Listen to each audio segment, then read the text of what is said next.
الحمدللہ رب العالمین والصلاة والسلام علی سید الانبیاء والمرسلین اللہم صلی علی سیدنا و مولانا محمد وعلی آلہ واصحابہ وبارک وسلم وصلی علیہ۔ دنیا کے تمام دیکھنے والوں کو، تمام چاہنے والوں کو، تمام پیار کرنے والوں کو، اور جہاں جہاں تک اس وقت میری آواز کو سنا اور مجھے دیکھا جا رہا ہے، جنید اقبال کی جانب سے انتہائی محبت کے ساتھ السلام علیکم۔ ایک بار پھر ناظرین، آپ کو پر نور صبح میں صبح نور کے ساتھ میں دل کی عطا گہرائیوں سے خوش آمدید کہتا ہوں، اور آئیے بلا توقف چلیں حضرت ابو انیس محمد برکت علی علیہ رحمہ کی تالیف اسماء نبی کریم صلی اللہ علیہ وآلہ وسلم سے رسول اللہ صلی اللہ علیہ وآلہ وسلم کا ایک اسم مبارک پڑھنے اور سننے کی سعادت حاصل کرتے ہیں۔ سیدنا الاطیب صلی اللہ علیہ وآلہ وسلم، ہمارے سردار خوشبودار، درود و سلام بھیجے اللہ آپ صلی اللہ علیہ وآلہ وسلم پر، آپ صلی اللہ علیہ وآلہ وسلم کے آل پاک پر اور صحابہ کرام رضوان اللہ تعالیٰ علیہم اجمعین پر۔ حضرت انس رضی اللہ تعالیٰ عنہ بیان کرتے ہیں کہ حضور نبی کریم صلی اللہ علیہ وآلہ وسلم کا رنگ مبارک سفید چمکدار تھا، آپ صلی اللہ علیہ وآلہ وسلم کے پسینے مبارک کے قطرے موتیوں کی طرح چمکتے تھے۔ میں نے کسی مشک یا عنبر کو آپ صلی اللہ علیہ وآلہ وسلم کے پسینہ مبارک کی خوشبو سے زیادہ خوشبودار نہیں پایا۔ آج کا موضوع ناظرین بہت ہی خوشبودار موضوع ہے، کیونکہ آج حضور نبی کریم صلی اللہ علیہ وآلہ وسلم کی پسند یعنی نماز اور خوشبو پہ انشاءاللہ ہم بات کریں گے۔ میں اگر انسٹنٹلی آپ سے یہ سوال کروں کہ اللہ کو سب سے زیادہ کون سا عمل محبوب ہے، تو آپ کا جواب کیا ہوگا؟ میرا خیال ہے ایک لمحے آپ رکیں گے، روکیے مت، میں آپ کو بتلاتا ہوں۔ حضرت عبداللہ ابن مسعود رضی اللہ تعالیٰ عنہ سے روایت ہے، رسول اللہ صلی اللہ علیہ وآلہ وسلم سے دریافت کیا گیا کہ اللہ کو کون سا عمل زیادہ محبوب ہے؟ معلوم ہے سرکار علیہ السلام نے کیا فرمایا؟ سرکار علیہ السلام نے فرمایا کہ نماز کو اس کے وقت پر ادا کرنا۔ ناظرین کرام، نماز عبد اور معبود کا ایک ایسا تعلق ہے، ایک ایسی کنیکٹیوٹی ہے جس کنیکٹیوٹی کے درمیان آپ کو کسی اور کی حاجت نہیں ہوتی۔ ہاں، کسی اور کی حاجت نہیں ہوتی۔ آپ وضو کرتے ہیں، آپ اللہ کی بارگاہ میں حاضر ہو جاتے ہیں، اور جس وقت آپ اللہ اکبر کہتے ہیں نا، اللہ اکبر، اس وقت آپ اس بات کا اقرار نامہ اللہ کی بارگاہ میں سبمٹ کرواتے ہیں کہ پروردگار تو ہی سب سے بڑا ہے، تیرے علاوہ کوئی نہیں ہے۔ اور جس وقت آپ رکوع کرتے ہیں یعنی سبحان ربی العظیم کہتے ہیں، تو آپ اس کی تعظیم میں اس طرح سے جھکتے ہیں کہ اس سے بڑھ کر کوئی تعظیم کے لائق نہیں ہے۔ اور جس وقت آپ سجدہ کرتے ہیں یعنی اپنے سر کو، اپنے ماتھے کو، اپنی اس ناک کو، جس ناک پہ لوگوں کو بڑا فخر ہوا کرتا ہے نا، اللہ کی بارگاہ میں سجدہ ریز کرتے ہیں اور سبحان ربی الاعلیٰ کہتے ہیں، تو آپ یہ بتلاتے ہیں کہ یا اللہ تو ہی سب سے برتر ہے، تو ہی سب سے اعلیٰ ہے، تیرے آگے کسی کی کوئی اوقات، کوئی حیثیت نہیں ہے۔ یعنی آپ اپنے آپ کو اللہ کی بارگاہ میں سبمٹ بھی کر دیتے ہیں اللہ اکبر کہہ کے، اور سجدہ کر کے اپنے آپ کو مکمل طور پر سرنڈر بھی کر دیتے ہیں کہ میرے اس ماتھے کی، میرے اس دماغ کی کہ جس پہ لوگوں کو بڑا ناز ہوا کرتا ہے، کوئی اوقات نہیں ہے، میں بس تیرے لیے ہوں اور تیرے لیے ہی بنا ہوں۔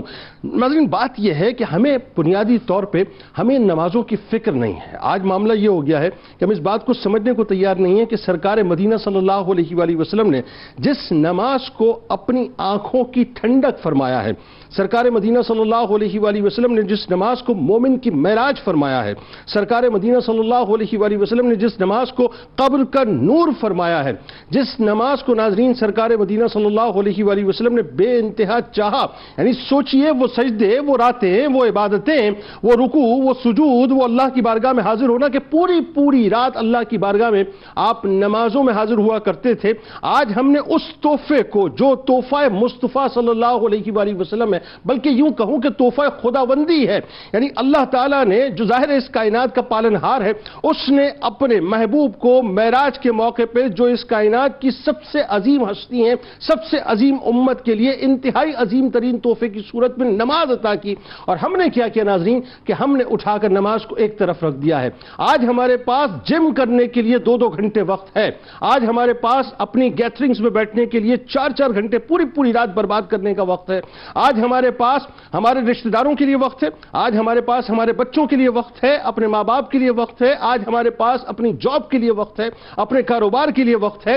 آج ہم اپنے آپ کو پوری رات چائے کے ہوٹلز پر کھجل کیا کرتے ہیں، ہمارے پاس اگر وقت نہیں ہے تو نماز کے لیے وقت نہیں ہے۔ یاد رکھیے گا، کفر اور اسلام کے درمیان جو بنیادی فرق ہے نا، بنیادی فرق وہ نماز کا فرق ہے. اور کل بروز محشر یہ بھی ذہن میں رکھ لیجئے، ویسے بہت سے آپشنل سبجیکٹس ہوں گے لیکن ایک ایسا کمپلسری سبجیکٹ ہے جس کے بارے میں باہر طور سب سے پہلے سوال کیا جائے گا، اور وہ سبجیکٹ کوئی اور نہیں ہے بلکہ نماز کا سبجیکٹ ہے. اللہ تبارک و تعالیٰ سب سے پہلے اس کمپلسری سبجیکٹ کے بارے میں مسلمانوں سے سوال کرے گا.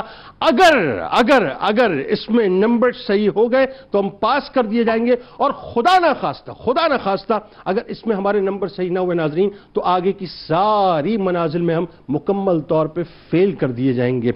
دعوی عشق مصطفیٰ صلی اللہ علیہ وآلہ وسلم ہے اور نمازوں کی فکر نہیں ہے.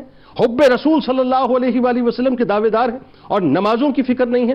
کل بروز محشر سرکار علیہ السلام نے اگر صرف یہ پوچھ لیا کہ جس نماز کو میں نے چاہا، جسے سب سے زیادہ میں نے محبوب رکھا، اس نماز کا تم نے کیا کیا، اس وقت ہمارے پاس ناظرین کوئی جواب نہ ہوگا. اپنی نمازوں سے محبت کیجئے. 5 وقت آواز آتی ہے حی علی الصلاۃ، 5 وقت جانا ہی جانا ہے. آغاز کرتے ہیں. ہمارے ساتھ اس وقت جو شخصیت ہیں یقیناً کسی تعارف کے محتاج نہیں. پہلی شخصیت ممتاز عالم دین جناب مفتی محمد شاہد مدنی صاحب تشریف فرمائیں. دوسری شخصیت ممتاز عالم دین جناب مفتی سید اویس علی صاحب تشریف فرمائیں. اور تیسری شخصیت ممتاز عالم دین جناب مفتی غلام محی الدین صاحب تشریف فرمائیں. تینوں احباب کو السلام علیکم اور خوش آمدید. سب سے پہلے مفتی صاحب آغاز کیجیے. اور ظاہر ہے یہ میرا خیال ہے بہت ضروری ہے. افسوس اس بات کا ہے کہ مسلمانوں کو بتلانا پڑتا ہے کہ نماز کی فضیلت کیا ہے.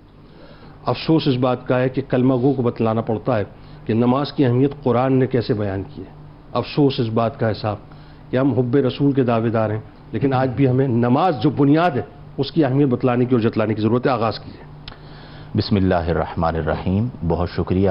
بہت خوبصورت انداز میں آپ نے اسلام کے ایک پلر نماز کی وضاحت فرمائی، اور جس کی اہمیت یہ ہے کہ توحید و رسالت کے بعد سب سے زیادہ اہمیت نماز کو دی گئی ہے. اور قرآن کریم فرقان حمید میں مختلف انداز میں کم و بیش 186 مقامات پر اللہ نے نماز کا ذکر فرمایا ہے. تو اس کثرت سے ذکر کرنا اس بات کی دلیل ہے کہ اللہ کی بارگاہ میں نماز کتنی اہم ہے. چند آیات میں ابتدان پڑھ کر پھر چند باتیں عرض کرتا ہوں. اللہ کریم نے قرآن میں فرمایا کہ ھدی للمتقین الذین یؤمنون بالغیب ویقیمون الصلاۃ، کہ قرآن ہدایت ہے تقوی والوں کے لیے. وہ کون ہیں جو ایمان لاتے ہیں غیب پر، اور پھر ارشاد فرمایا کہ وَيُقِيمُونَ الصَّلَاةَ، اور نماز کو قائم کرتے ہیں. اسی طرح ایک مقام پر اللہ نے فرمایا کہ اقیموا الصلاۃ، نماز کو قائم کرو. وَآتُوا الزَّكَاةَ، زکوٰۃ دو. وَارْكَعُوا مَعَ الرَّاكِعِينَ، رکوع کرنے والوں کے ساتھ رکوع کرو. اس جملے کی تفسیر یوں کی گئی کہ صلوا الصلاۃ ذات الرکوع جماعتاً، یعنی رکوع والی نماز پڑھو حالت جماعت میں. پھر اسی طرح جو حال آپ نے ذکر کیا اس کا ذکر بھی اللہ نے فرمایا کہ فَخَلَفَ مِن بَعْدِهِمْ خَلْفٌ اضاعوا الصلاۃ، ان کے بعد وہ ناخلف لوگ آ گئے کہ اضاعوا الصلاۃ، انہوں نے نماز کو ضائع کر دیا. آج ہمارا یہ حال ہے. اور اسی طرح ایک مقام پر فرمایا کہ انہا لکبیرۃ الا علی الخاشعین، کہ نماز ضرور بھاری ہوگی مگر ان لوگوں پر نہیں جو اللہ سے ڈرنے والے ہوں گے. اب یہاں پر جنید بھائی ایک بات ہے کہ ہم نماز پڑھتے ہیں یعنی عبادت کرتے ہیں. اہل دل بڑی خوبصورت بات کہتے ہیں کہ بعض اوقات آپ عبادت کو شاق سمجھ رہے ہوتے ہیں کہ نماز پڑھنی. اس کی وجہ یہ ہے کہ آپ عبادت کر رہے ہیں معبود کی. اگر آپ معبود کو محبوب بنا لیں تو مشقت ختم ہو جائے گی. کیا اچھا ہے بھائی. جب آپ نماز پڑھیں اور آپ کا تصور یہ ہو، بلکہ نماز کا ایک معنی میں پڑھ رہا تھا کہ کسی کی جانب رخ کر کے اس کے قریب ہونا اور اس سے دعا کرنا، یہ صلات کا ایک معنی ہے. اب جب بندہ نماز میں کھڑا ہو تو اس کا تصور یہ ہو کہ میں جسم و جان کے ساتھ، میں فکر و نظر کے ساتھ، میں قلب و روح کے ساتھ، اور میں زبان و ذہن کے ساتھ اللہ کے قریب ہو گیا. جو رب میرا محبوب ہے تو وہ نماز اس کے لیے آسان ہو جائے گی. سبحان. اسے آپ یوں بھی سمجھ سکتے ہیں کہ دو چیزیں ہیں، ایک ہے ایمان، ٹھیک ہے، ایک ہے کفر. ٹھیک. اللہ تعالیٰ ایمان والوں سے بذاتی ہی محبت فرماتا ہے، سبحان اللہ. اور اللہ تعالیٰ کفر والوں سے بذاتی ہی عداوت فرماتا ہے. اب ایمان والوں سے جو اللہ کی محبت ہے اسے اللہ بیان فرماتا ہے کہ اللہ ولی الذین آمنوا، کہ اللہ ولی ہے ان لوگوں کا جو ایمان لائے. اللہ، یعنی ایمان ہی سے اہل ایمان کو یہ اسٹیٹس مل گیا کہ اللہ نے انہیں اپنا محبوب بنا لیا. سبحان اللہ. اب آپ نماز پڑھ رہے ہیں، اس کی عبادت کر رہے ہیں، اور آپ معبود کو محبوب جان کر اس کی طرف مرتکز ہو رہے ہیں، تو آپ کے سجدوں کی لذت کیا ہوگی، آپ کے رکوع کی لذت کیا ہوگی. اور پھر اگر آپ عمل قلیل بھی کریں گے، چونکہ ایک بڑی فطری سی بات ہے کہ محب اور محبوب کے درمیان جو رشتہ ہوتا ہے اس میں محب محبوب کو بہت کچھ دے کر تھوڑا سمجھتا ہے. کیا بات ہے. اور محبوب کی طرف سے تھوڑا بھی آ جائے تو وہ اسے بہت سمجھتا ہے. کیا بات ہے. بلکہ صرف سلام بھی آ جائے تو وہ کہتا ہے میرے محبوب نے سلام بھیجا. تو بایزید بسطامی رحمۃ اللہ علیہ سے ایک بار یہ بات پوچھی گئی کہ اللہ ایمان والوں سے بذاتی ہی محبت فرماتا ہے، اس پر کوئی دلیل؟ تو آپ نے فرمایا قرآن میں اس کی دلیل ہے. پوچھا گیا کیسے؟ آپ نے فرمایا کہ قرآن میں اللہ فرماتا ہے کہ وَإِن تَعُدُّوا نِعْمَةَ اللَّهِ لَا تُحْصُوهَا، کہ ہم نے تمہیں جو نعمتیں عطا کی ہیں اگر تم انہیں شمار بھی کرنا چاہو تو شمار نہیں کر سکتے. ٹھیک ہے. اب اللہ محب ہے، مومنین محبوب ہیں، اتنی نعمتیں دیں کہ شمار نہیں کر سکتے. اس کے باوجود اللہ فرماتا ہے قُلْ مَتَاعُ الدُّنْيَا قَلِيلٌ، کہ محبوب آپ فرما دیجئے کہ جتنا دنیا کا متاع ہے وہ قلیل ہے. سب کچھ دے کر بھی اللہ فرماتا ہے قلیل ہے. اب اللہ کے جو بندے ہیں وہ نماز پڑھتے ہیں، وہ ذکر کرتے ہیں، لیکن اس کے ساتھ سوتے بھی ہیں، کھاتے بھی ہیں، بزنس بھی کرتے ہیں، معمولات زندگی کو بھی گزارتے ہیں. اب وہ جب ذکر کرتے ہیں تو اللہ تعالیٰ کی بارگاہ میں جب ان کا ذکر پہنچتا ہے تو اللہ فرماتا ہے وَالذَّاكِرِينَ اللَّهَ كَثِيرًا. اللہ سب کچھ دے کر اللہ نے فرمایا قلیل. سو کر کام کر کے دنیاوی معمولات کو چلا کر بھی جو ذکر پہنچا اللہ نے فرمایا وہ قلیل نہیں ہے. وَالذَّاكِرِينَ اللَّهَ كَثِيرًا وَالذَّاكِرَاتِ. اللہ، یہ اس بات کی دلیل ہے کہ اللہ محب ہے، ایمان والے محبوب خدا ہیں. تو اس بنا پر اللہ ان کے تھوڑے عمل کو بھی قلیل نہیں فرما رہا بلکہ کثیر فرما رہا ہے. لب لباب یہ ہوگا کہ ان تمام آیات کی روشنی میں جب آپ عبادت کو دیکھیں گے، اور پھر بڑی اہم بات جو آقا کریم صلی اللہ علیہ وسلم کی ذات مبارکہ سے آپ نے اس عنوان کو جوڑا کہ آقا کریم کی آنکھوں کی ٹھنڈک نماز، اور نبی کریم اس کثرت سے اللہ کے قرب کو بیان فرما رہے ہیں. اور حالت نماز میں جب آپ اللہ کے قرب کو محسوس کرتے ہیں تو پھر آپ کو کسی اور چیز میں لذت نہیں ملتی. ون لائنر یہ ہوگا کہ اللہ اکبر، جسے ہم تکبیر تحریمہ کہتے ہیں کہ حرام کر دینے والی تکبیر، جب آپ نماز میں داخل ہوں تو پھر آپ کا جسم و جان، آپ کی نظر و فکر، آپ کا قلب روح اور آپ کی زبان و ذہن اللہ کے ذکر سے مرتکز ہو جائیں، پھر آپ کو نماز لطف بھی دے گی اور آپ کی زندگی میں برکت بھی لگے گی. بہت خوبصورت، بہت خوبصورت، ماشاءاللہ. سلامت رہیے. اب آئیے ذرا علامہ صاحب، نماز کی فضیلت ظاہر ہے جن کے صدقے ہمیں پتہ چلا کہ نماز ہے کیا، جن کے صدقے پتہ چلا کہ رکوع سجود ہوتے کیا ہیں، ان کی زبان مبارک سے نماز کی فضیلت کیا ہمارے سامنے آئی، ہماری سماعتوں تک پہنچی، ہماری نگاہوں تک پہنچی. اور سرکار علیہ السلام کا جو عمل مبارک تھا اس حوالے سے وہ ذرا لوگوں کو بتائیں. کاش کہ جو بے نمازی ہیں وہ نماز کی طرف آ جائیں، یا جو تساہل کرتے ہیں وہ نماز کی طرف آ جائیں. بتائیے. بسم اللہ الرحمن الرحیم. بہت ہی خوبصورت انداز میں آپ نے بھی انٹرو پیش کیا اور قبلہ استاد صاحب نے بھی نماز کی اہمیت کو اجاگر کیا، اور دل چاہ رہا تھا کہ سنا جائے مزید، لیکن بہرحال وقت کا تقاضا ہے.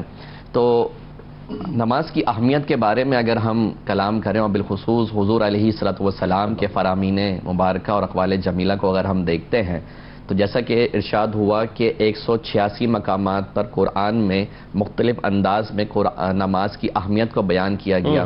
اس پہ اگر احادیث کریمہ کو بھی ہم اگر اس کا اضافہ کر لیں، اس کو بھی جوڑ لیں، تو یہ کم و بیش 750 مقامات ہمیں ملتے ہیں جہاں پر اللہ پاک نے اور اس کے حبیب علیہ السلام نے نماز کی اہمیت کو بیان فرمایا. اس سے اندازہ ہوتا ہے کہ نماز اسلام میں کس قدر اہم ایک فریضہ ہے. اور اس فریضے کا اندازہ آپ اس بات سے بھی لگائیے کہ حضور علیہ السلام نے اس کو پلر قرار دیا، یعنی الصلاۃ عماد الدین، کہ نماز دین کا ستون ہے، اور اگر ستون ڈھہ جائے، کولیپس کر جائے تو پوری عمارت ہی ڈھہ جاتی ہے. تو اس سے اندازہ یہ ہوتا ہے کہ نماز پڑھنا کس قدر اہم عبادت ہے. اور اس کی جو اہمیت ہے وہ صحابہ کرام نے حضور علیہ السلام کے اقوال جمیلہ سے جب اخذ کی تو یوں کلمات ترتیب پاتے ہیں کہ حضرت عبادہ بن صامت رضی اللہ تعالیٰ بیان فرماتے ہیں کہ حضور علیہ السلام نے ہمیں ارشاد فرمایا کہ اللہ پاک نے 5 نمازیں فرض کی ہیں. جو کوئی شخص بھی کامل وضو کرے گا، نمازوں کو ان کے وقت پر ادا کرے گا اور خشوع اور خضوع کے ساتھ اللہ کے حضور حاضر ہو جائے گا نماز کی حالت میں، اللہ پاک پر عہد ہے، اللہ پاک نے یہ وعدہ کیا ہے کہ اس کو بخش دے گا.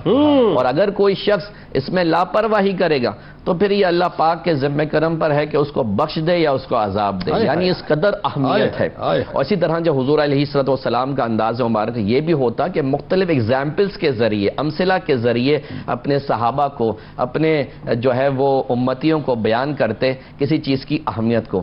تو ایک بار حضرت ابو ہریرہ بیان فرماتے ہیں کہ صحابہ کے جھرمٹ میں حضور علیہ السلام جلوہ افروز تھے، تو وہاں حضور علیہ السلام نے یہ سوال ان کے سامنے پیش کیا کہ ایک شخص جو ہے وہ اس انداز میں زندگی گزار رہا ہے کہ اس کے دروازے سے جو ہے وہ نہر جا رہی ہے، اور روزانہ کی بنیاد پر 5 اوقات میں وہ اس میں غسل کر رہا ہے، نہا رہا ہے. تو ذرا یہ تو بتاؤ کہ اس کے جسم پر میل کچیل رہے گا یا نہیں رہے گا؟ صحابہ نے عرض کی یا رسول اللہ بالکل اس کے جسم پہ کوئی میل کچیل نہیں رہے گا، وہ پاک صاف ستھرا ہو جائے گا. تو حضور علیہ السلام نے اس مثال کے ذریعے صحابہ کو بیان فرمایا کہ اللہ پاک نے بھی دن میں 5 نمازیں رکھی ہیں کہ جو شخص اپنے وقت پر ان 5 نمازوں کو ادا کرے گا اللہ پاک اس کے جسم سے تمام گناہوں کو مٹا دے گا. تو اس قدر یہ اہمیت کی حامل ہے. اسی طرح حضرت عبداللہ ابن مسعود رضی اللہ تعالیٰ نے حضور علیہ السلام سے ایک بار سوال کیا، سألت رسول اللہ صلی اللہ علیہ وسلم ایو عمل احب الی اللہ تعالی، کہ اللہ پاک کے حضور کون سا عمل سب سے زیادہ محبوب ہے؟ تو حضور علیہ السلام نے فرمایا الصلاۃ لوقتها، کہ نماز اس کے وقت میں ادا کرنا. یہ بہت بڑا اہم فریضہ ہے.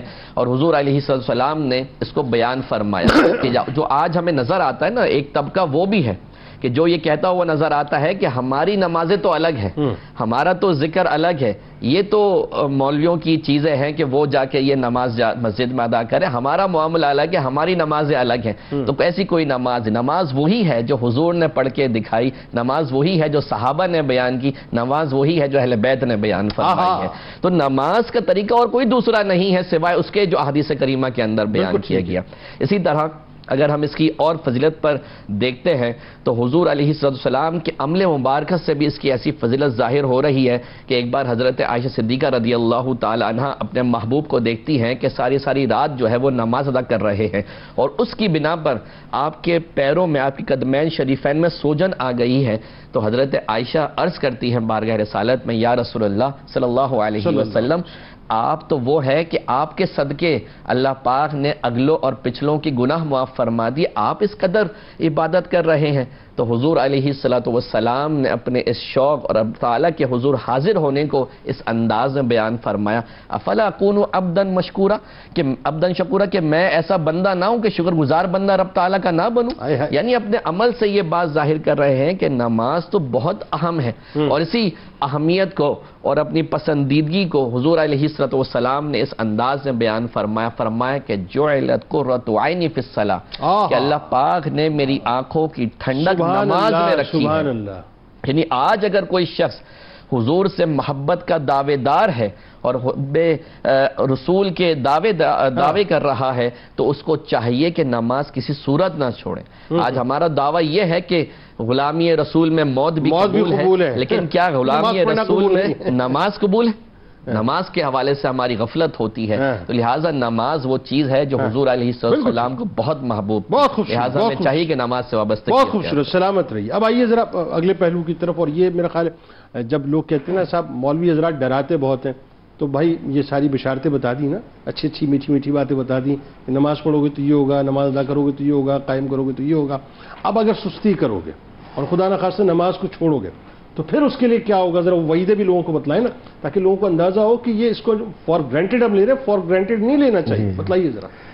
بسم اللہ الرحمن الرحیم۔ قرآن کریم کا جب ہم مطالعہ کرتے ہیں تو کسی چیز کو اپلیکیبل بنانے کے لیے یا اس کو امپلیمنٹ کرنے کے لیے اللہ تبارک و تعالیٰ نے دو طریقے بیان فرمائے۔ اچھا، وہ کیا؟ ایک ہے انذار اور ایک ہے تبشیر۔ اچھا، ابھی جتنی باتیں ہوئی ہیں یہ تبشیر پر ہوئی کہ بشارتیں دی گئیں کہ ایسا کرو گے تو آپ کو اس کے بہاف پر آپ کو یہ انسینٹیو ملے گا، یا آپ کو یہ طریقہ کار پر عمل کرنے سے آپ کو جنت ملے گی، آپ کو یہ رزق میں برکت ملے گی۔ ٹھیک ہے۔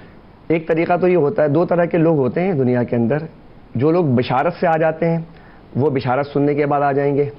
بعض ایسی پرسنالٹیز ہوتی ہیں کہ جو بشارت سے نہیں آتی، ان کے لیے کچھ نہ کچھ طریقہ کار اختیار کرنا ہوتا ہے کہ جس کے ذریعے ان کے ارد گرد جو ہے ماحول کو ذرا سا تنگ کیا جائے، ایسا کیا جائے کہ جس کے ذریعے وہ اس طرف آ جائیں۔ ٹیڑھی اروا ہوتی ہے۔ جی ہاں، جی ہاں، تو وہ اس کو انذار کے ذریعے بلایا جاتا ہے، اسی لیے اللہ نے جنت بھی بنائی ہے تو دوزخ بھی بنائی ہے۔ بالکل ٹھیک ہے۔ اچھا، اس طریقہ کار کو ہمارے ان پیرنٹس کو بھی سمجھنا چاہیے جو اسکول، کالج اور مدارس کے اندر اپنے بچوں کو پڑھاتے ہیں، تو وہاں صرف بشارت ہی نہیں ہونی چاہیے بلکہ وہاں کا جو طالب علم ہے اس کے استاد کے ساتھ یہ تعلق بھی ہونا چاہیے کہ اگر وہ بچے کو پنش کرتا ہے، تعلیمی کارروائی کرتا ہے، تو وہ آؤٹ آف وے جا کے نہیں کرتا بلکہ وہ قرآن کریم کے احکام پر عمل کرتا ہے، کیونکہ خدائے بزرگ و برتر کا طریقہ کار بھی یہی ہے، کسی چیز کو اپلیکیبل بنانے کے لیے بشارت بھی دینی ہے، خوشخبری بھی دینی ہے، اپریسیشن بھی کرنا ہے، اور ساتھ میں اس کو ڈرانا بھی ہے، خوفزدہ بھی کرنا ہے تاکہ وہ اس طرف آ جائے۔ تو اب آئیے دیکھتے ہیں کہ قرآن کریم فرقان حمید نے جو سرکار دو عالم صلی اللہ علیہ وسلم نے جو چیزیں ہیں کچھ چھپائی نہیں، ہر چیز کو بتا دیا، ظاہر کر دیا۔ قرب قیامت کی ایک نشانی بیان کی گئی کہ قرب قیامت میں اللہ رب العزت کے پیارے حبیب علیہ السلام نے ارشاد فرمایا کہ قرب قیامت میں لوگ نمازوں کو ضائع کر دیں گے، نمازیں وہ اس سے غافل ہو جائیں گے۔ آج کی جو ہماری آبادی ہے، پاپولیشن ہے، 80 سے 85% جو لوگ ہیں جنید اقبال بھائی، لوگ نماز نہیں پڑھتے۔ 85% تقریباً آپ اس کا اندازہ لگائیں، اس کو آپ اینالائسس کر کے دیکھ لیجئے۔ فجر کی نماز میں آبادی کا کتنا حصہ آپ کی مساجد میں آتا ہے؟ ایک صف نہیں بھرتی، ایک صف نہیں۔ تو آپ یعنی میں نے 80-85% بھی زیادہ ہی بول دیا ہو، کیونکہ جو نمازی فجر کا کم بول دیا۔ اچھا ہاں، میں نے کم بول دیا۔ اگر نمازی دیکھنا ہے تو فجر کی نماز میں دیکھیے آپ کہ کون نمازی ہے۔ آپ اٹھ گئے تو کون سی نماز ہے؟ اصل تو یہ ہے کہ ہم سے کب تمہیں پیار، نیند تمہیں پیاری ہے۔ آپ اپنی نماز کو اختیار کرنے کے لیے اللہ کی محبت میں آپ اپنی نیند کو چھوڑیں اور پھر آپ آ جائیں۔ صحیح بات، یہ ہے اصل نماز۔ لیکن آپ جب بیدار ہو گئے تو آپ نے کہا چلے کام کاج بھی کر لیتے ہیں اور ساتھ میں نماز بھی پڑھ لیتے ہیں، تو وہ آپ کی عادت ہوتی ہے، وہ عبادت نہیں ہوتی۔ واہ، آپ کے اندر کا انسان آپ کو اٹھائے، جگائے جی، اٹھ نماز کے لیے۔ جس دن آپ نے یہ کام کر لیا کہ آپ رات میں سوتے ہوئے یہ ارادہ کر کے سوئیں اور صبح کے وقت اٹھتے ہیں، تو گویا کہ آپ نے عبادت کے طور پہ نماز ادا کی۔ اچھا میں آپ کو بتاؤں، یہ فارمولا ہے، جی آپ اللہ کے سپرد کر دیں یا اللہ صبح اٹھا دینا۔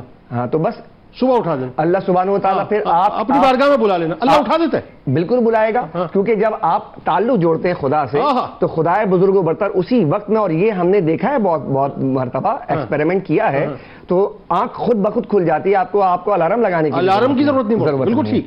اچھا یہاں پر ایک بنیادی بات اور، مرد اور عورت کو آپ دیکھیں گے تو خواتین کی زیادہ جو پاپولیشن ہے ہماری ماؤں بہنوں کی، وہ مردوں کے مقابلے میں زیادہ بے نمازی ہیں۔ مرد حضرات تو کسی نہ کسی تعلق کی بنیاد پر نماز پڑھ لیتے ہیں، کیونکہ کہیں محفلوں میں چلے گئے، کہیں مسجد چلے گئے، کوئی پروگرام میں چلے گئے، کسی عالم کی صحبت اختیار کر لی، تو پھر وہاں ترغیب رہتی ہے تو وہ نماز کی طرف آ جاتے ہیں۔ لیکن میری جو مائیں بہنیں سن رہی ہیں وہ اس وعید کو سنیں جو میں آپ کے سامنے عرض کرنے جا رہا ہوں۔ سورہ مریم نے اللہ کے پیارے حبیب علیہ السلام نے قرآن کریم اللہ رب العزت نے ارشاد فرمایا، غی کا لفظ استعمال کیا آیت نمبر 59 میں۔ غی کیا ہے؟ غی ایک وادی ہے جہنم کی۔ آج جو ہیٹ اسٹروک ہے، جو تمام کے تمام جو ہمارے لوگ سن رہے ہیں، اس گرمی کا احساس سامنے رکھیں اور اس پوری وادی کا جو پرسیپشن ہے اس کو سامنے رکھیں۔ بالکل صحیح۔ غی آبادی ایک وادی ہے، اس کے اندر ایک کنواں ہے، اس کا نام ہے ہب ہب۔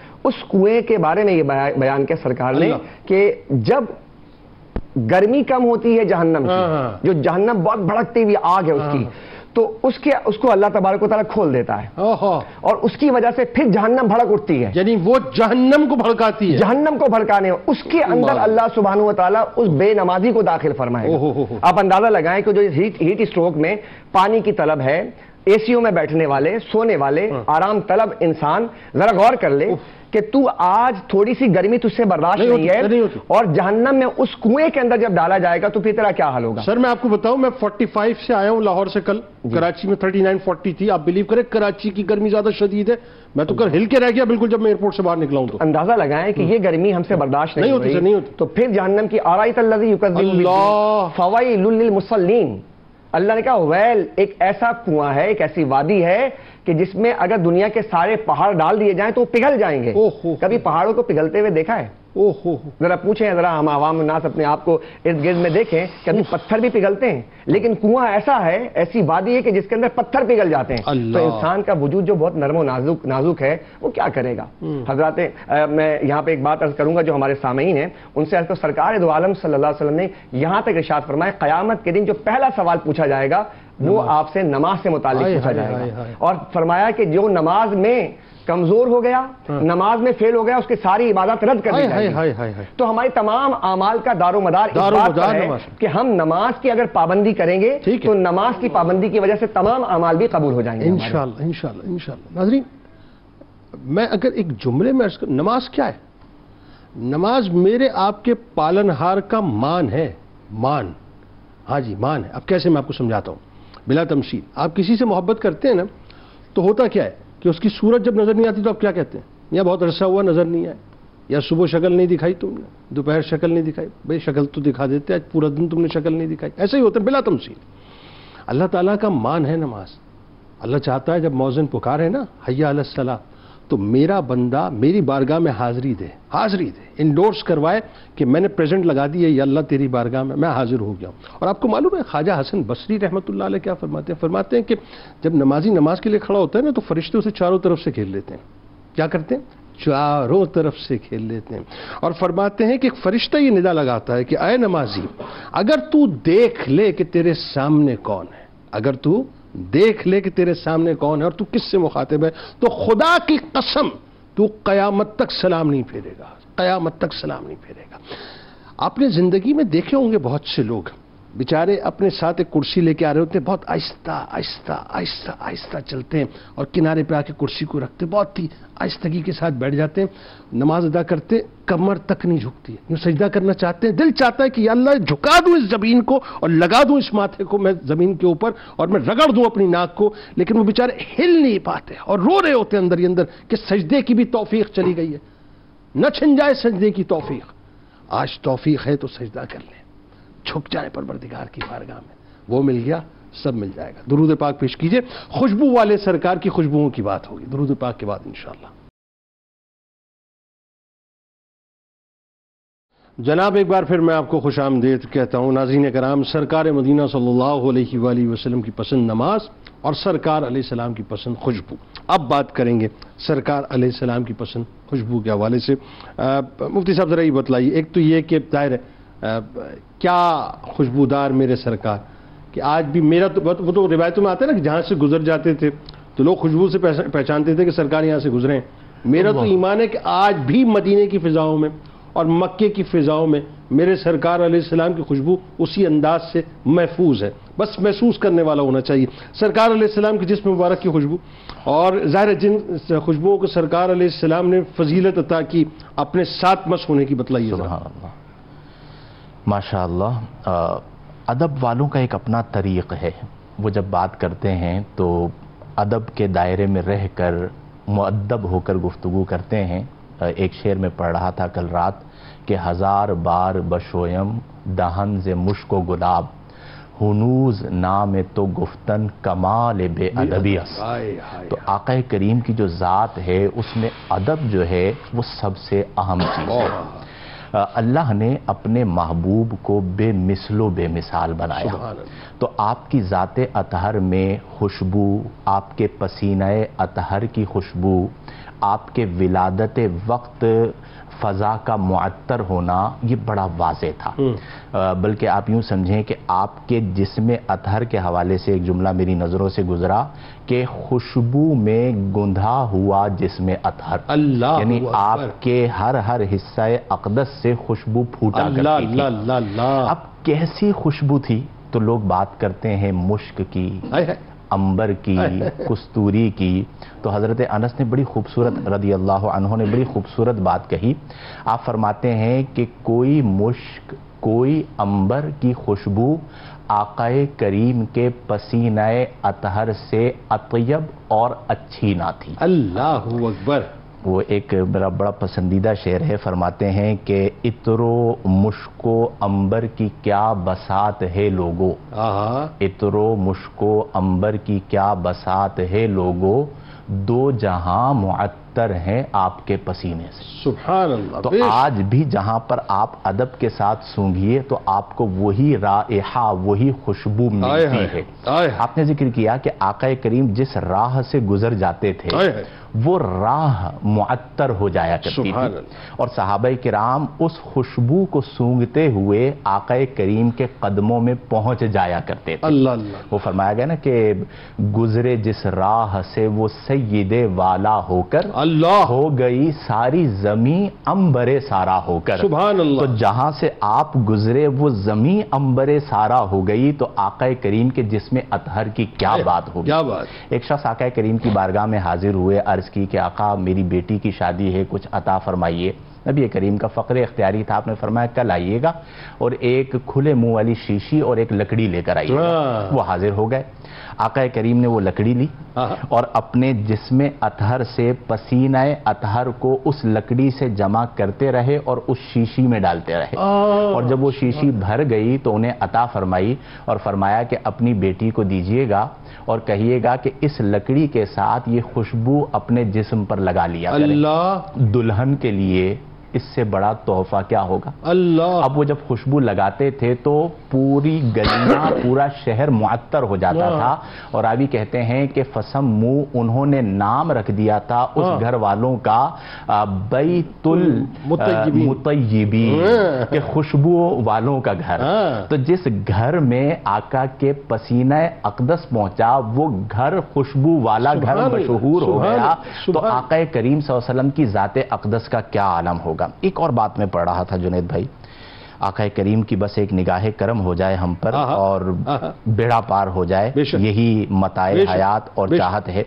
حضرت جناب ابو طالب نبی کریم صلی اللہ علیہ وسلم کو اپنے ساتھ سلایا کرتے تھے ایک بستر میں، تو انہوں نے جو الفاظ بیان کیے وہ الفاظ کیا تھے؟ آپ کہتے ہیں کہ جب آقا کریم میرے پہلو میں آتے تو آپ کا جسم اطہر انتہائی ملائم تھا، اللہ، آپ کی خوشبو بے مثل تھی، اللہ، اور جملہ کیا ہے؟ آخری جملہ کہتے تھے یوں لگتا تھا کہ کأنہ تمیسا فی المسک، کأنہ تمیسا فی المسک، کہ آقا کریم سے یوں خوشبو آیا کرتی تھی کہ گویا کہ آپ کو مشک میں غوطہ دیا گیا ہے، یعنی اس قدر وہ خوشبو آپ کے جسم اطہر سے پھوٹ رہی ہوتی تھی۔ تو یہ نبی کریم صلی اللہ علیہ وسلم کے پسینہ اقدس اور جسم مبارک کی خوشبو کا عالم تھا، تو آقا کریم کی ذات مبارکہ کا کیا عالم ہوگا۔ یہاں پر یہ بات ذہن نشین رکھنی چاہیے کہ جب ہم اس بارگاہ کی بات کرتے ہیں تو ایک ہوتی ہے روح کی لطافت۔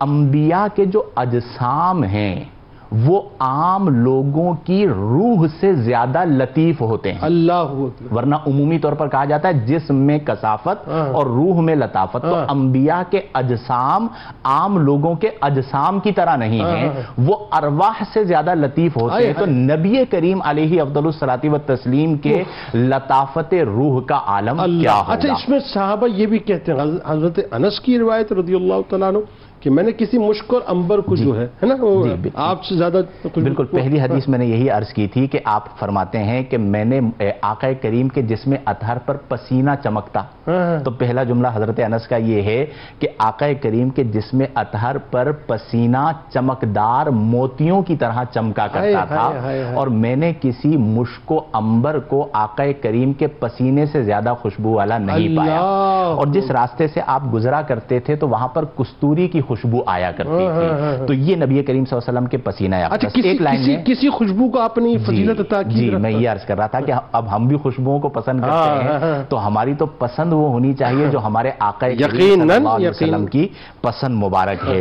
تو آقا کریم صلی اللہ علیہ وسلم مشک کو پسند فرماتے تھے، مشک پسند. آقا کریم صلی اللہ علیہ وسلم عنبر کو پسند فرماتے تھے، اور آقا کریم صلی اللہ علیہ وسلم کستوری کو پسند فرمایا کرتے تھے. اور ایک لفظ ملتا ہے حدیث کے الفاظ میں، کستوری کو یاد کر لیجئے بھائی، ایک لفظ ملتا ہے سکہ، کہ نبی کریم صلی اللہ علیہ وسلم خوشبو استعمال فرماتے تھے تو سکہ کو استعمال کیا کرتے تھے. اب یہ سکہ کا جو سین، کاف اور ہا کا لفظ ہے، اس کے بارے میں محدثین نے بڑا کلام کیا. اس کا ایک معنی تو یہ بیان کیا گیا کہ یہ ایک خاص قسم کا باکس تھا جس میں یہ خوشبوئیں موجود ہوتی تھیں اور آقا کریم انہیں استعمال کیا کرتے تھے. تو اب بعض اوقات مختلف خوشبوؤں کو بندہ پسند کرتا ہے، اپنے لیے رکھتا ہے، تو نبی کریم اس خوشبو کو استعمال کیا کرتے تھے. اور دوسرا یہ ہے کہ یہ خاص قسم کی مختلف خوشبوؤں کا مجموعہ تھا، اس زمانے میں اسے سکہ کہا جاتا تھا، تو آقا کریم اسے استعمال کیا کرتے تھے. تو یہ نبی کریم صلی اللہ علیہ وسلم کی پسند مبارک تھی، اور یہ بھی ہمارے لیے آقا کریم نے خوشبو کو استعمال فرمایا، ورنہ آپ کے جسم اطہر اور آپ کے پسینہ اقدس جیسی خوشبو تو کائنات میں کوئی اور ہے ہی نہیں. بالکل بالکل درست ہے. بلکہ وہ ایک اور روایت میں نا کہ آپ کے کسی صحابی کے سر اقدس پہ اپنا دست مبارک رکھا، فرمایا کہ مجھے ایسا محسوس جیسے آپ نے صندوقچی سے جو ہے خوشبودار صندوقچی سے اپنا دست مبارک نکالا. اچھا اب ذرا یہ بتلائیے کہ چونکہ ظاہر ہے خوشبو جو نفیس طبیعت کے لوگ ہوتے ہیں وہ تو خوشبو استعمال کرتے ہیں، اور جو بیچارے سمجھدار نہیں ہوتے ان کو اللہ عقل دے کہ پسینے میں شرابور ہوں گے اور جا کے جو ہے وہ ایک دم جھپی لگا دیں گے دوسرے کو. یہ بھی نہیں سوچتے بھائی کہ کم از کم ایک تو پسینے کا خیال کر لو، ورنہ کم از کم خوشبو لگا کے آ جاؤ. تو جو خوشبو کے طبی اور یوں کہیے کہ اپنا روحانی اسپریچول جو فوائد ہیں، اس کے بارے میں ذرا لوگوں کو بتائیے کہ کس حد تک جو ہے فائدہ مند رہتی ہیں. بسم اللہ الرحمن الرحیم. معطر پیمبر حضور سرور صلی اللہ علیہ وسلم کی خوشبوؤں کا ذکر ہو رہا تھا. تو حضوری خوشبوؤں کی تو کیا بات ہے، حضور سے جو منسوب چیزیں ہوتی ہیں ان وہ خوشبودار ہو جاتی ہیں. یہی وجہ ہے کہ کسی نے کہا کہ بات کیا ہے باد صبا، اتنی کیوں معطر ہے، سبز گنبد کو چوم کر چلی ہوگی. سبز گنبد کو چوم کر چلی ہوگی، ابھی یعنی سرکار کے قدموں تک نہیں پہنچی. حضور علیہ الصلوۃ والسلام تو خوشبودار ہیں، معطر ہے، معمبر ہیں. بہرحال اگر خوشبو کے روحانی اور طبی فوائد کے حوالے سے گفتگو کی جائے تو جنید بھائی، اللہ پاک نے حضرت انسان کی جب تخلیق فرمائی تو بنیادی طور پر دو اجزاء پر یہ مشتمل ہے. ایک ہے اس کا جسم، دوسرا ہے اس کی روح. ٹھیک ہے.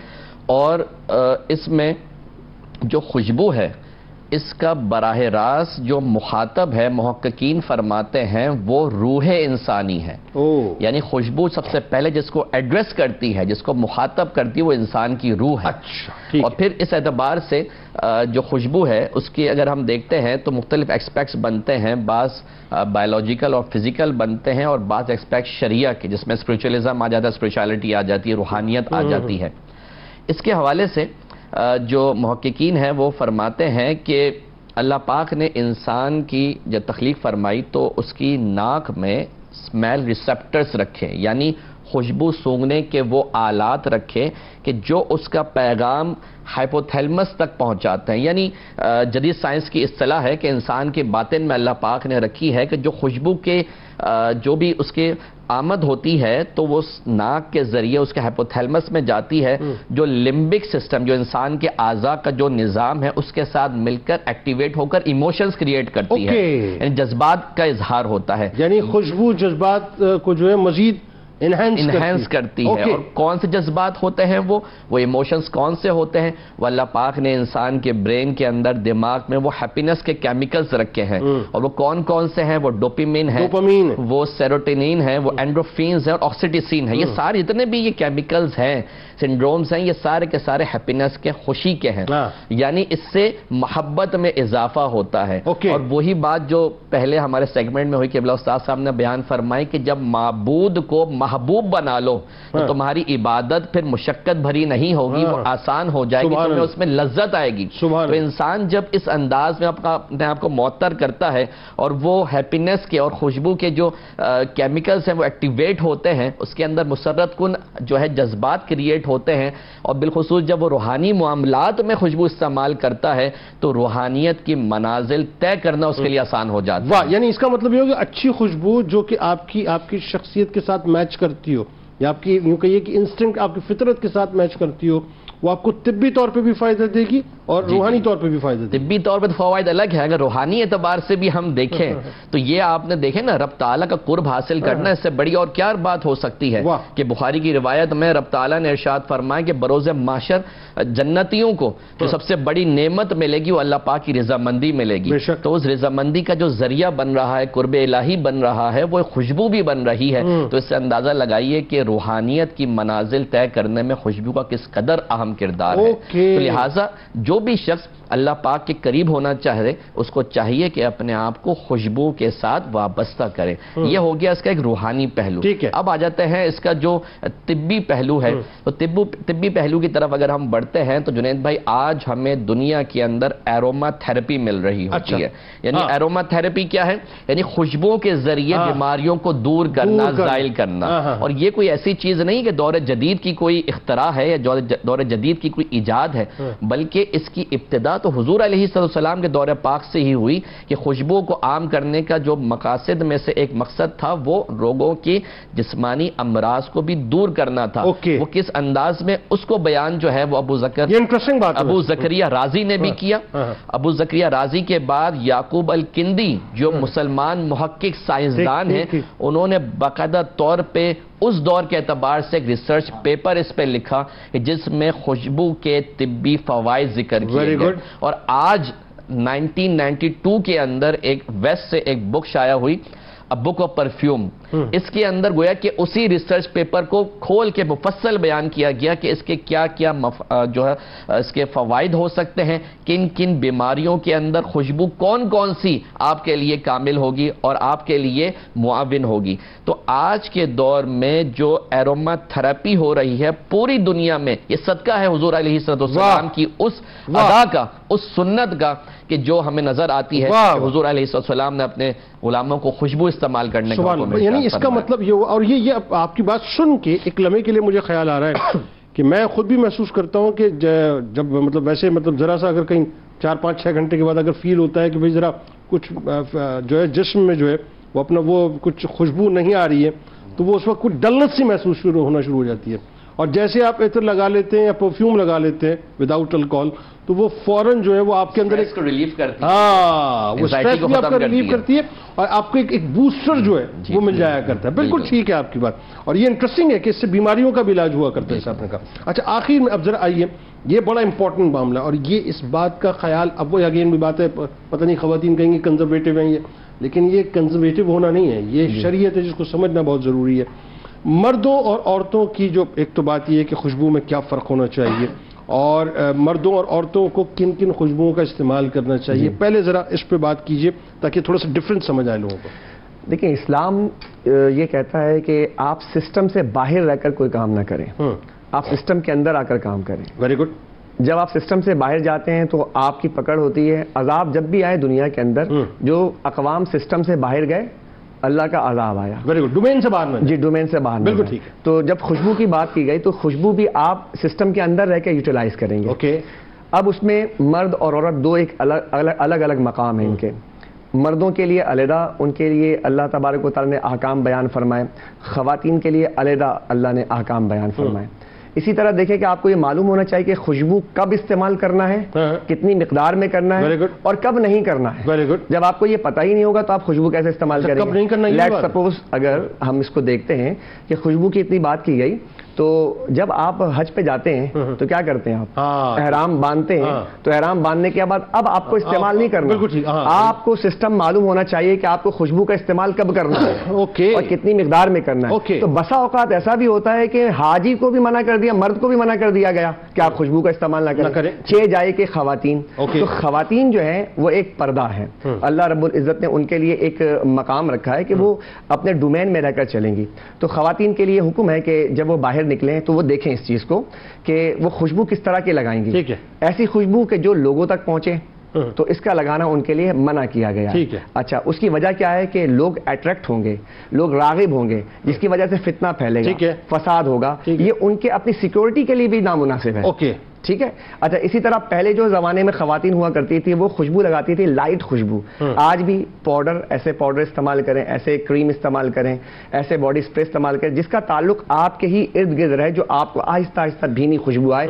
اس کا استعمال تو خواتین کے لیے جائز ہے. ٹھیک ہے. اچھا, ایسا گھر ہے جس گھر کے اندر خواتین مردوں کے ساتھ رہتی ہیں, وہ مرد جو ان کے شوہر ہیں, ان کے والد ہیں یا ان کے اولاد ہیں, تو وہاں پر وہ جس طرح کی خوشبو چاہے استعمال کریں جن سے ان کا نکاح حرام ہے, تو وہاں پہ خوشبو لگانے کی اجازت ہے. لیکن جس گھر کے اندر وہ رہتی ہیں کہ جہاں پر جیٹ بھی موجود ہے, دیور بھی موجود ہے, تو اب اس حوالے سے ان کو چاہیے کہ وہ ایسی خوشبو کا استعمال نہ کریں کہ جس سے جو ہے وہ خوشبو دوسروں تک جائے. یعنی کوئی لاؤڈ فریگرنس جو ہے وہ استعمال نہ کریں.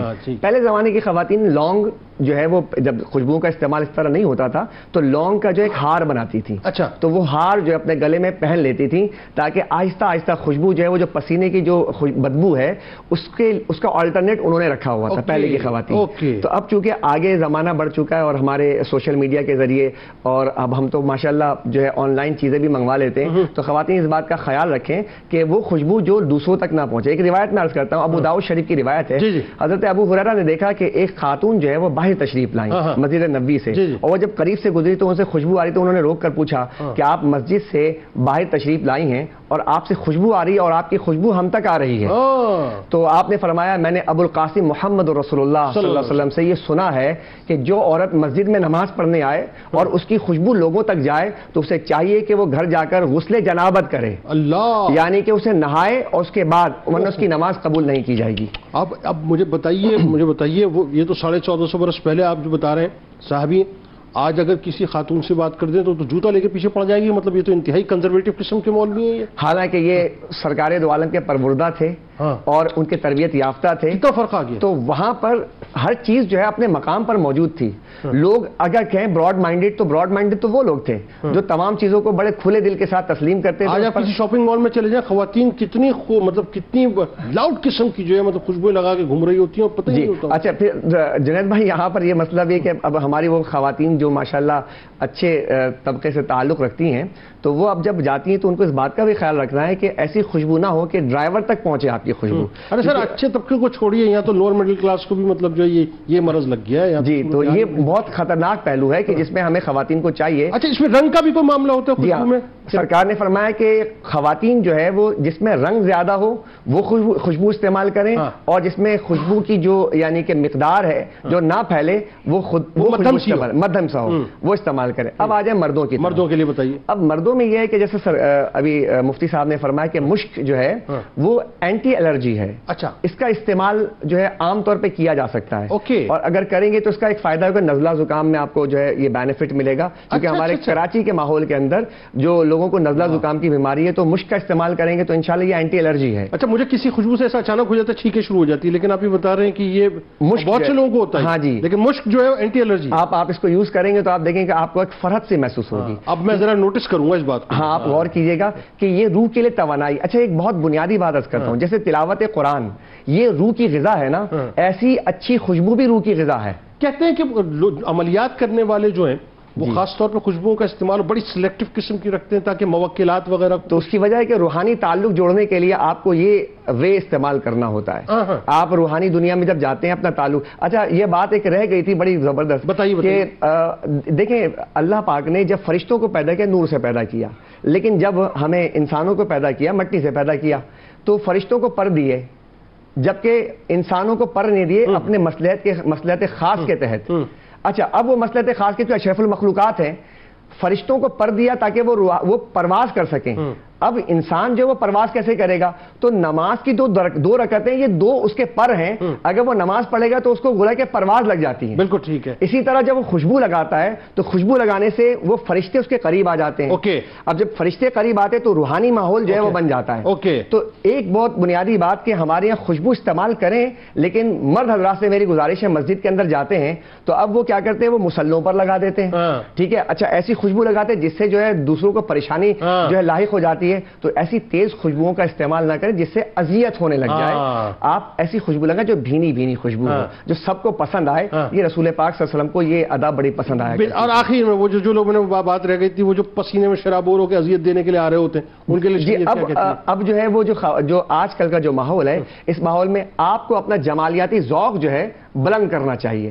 آج ہمارے انوائرمنٹ کے اندر ہمارے جو جتنے بھی معاشرے کے لوگ ہیں ان کو چاہیے کہ اپنا جمالیاتی ذوق بلند کریں. کوشش کریں کہ پسینے میں شرابور آپ مسجد میں یا ایسی جگہ پہ جو پبلک پلیس ہے وہاں نہ جائیں، بلکہ وہاں پر نہا دھو کر اچھے انداز میں جائیں تاکہ آپ سے لوگ قریب آئیں. ہاں، اور بات یہ کہ یہ آپ کی شخصیت کا پہلا انٹروڈکشن تو آپ کا اٹائر ہوتا ہے اور وہ اسمیل ہوتی ہے جو آپ کے پاس سے آ رہی ہوتی ہے. بالکل فرسٹ امپریشن ہے. بہت شکریہ آپ تینوں آپ کا تشریف لائے. انٹرسٹنگ گفتگو ناظرین، اور بس اگین وہی بات کہ اللہ تعالیٰ بس ہمیں عمل کرنے والا بنا دے.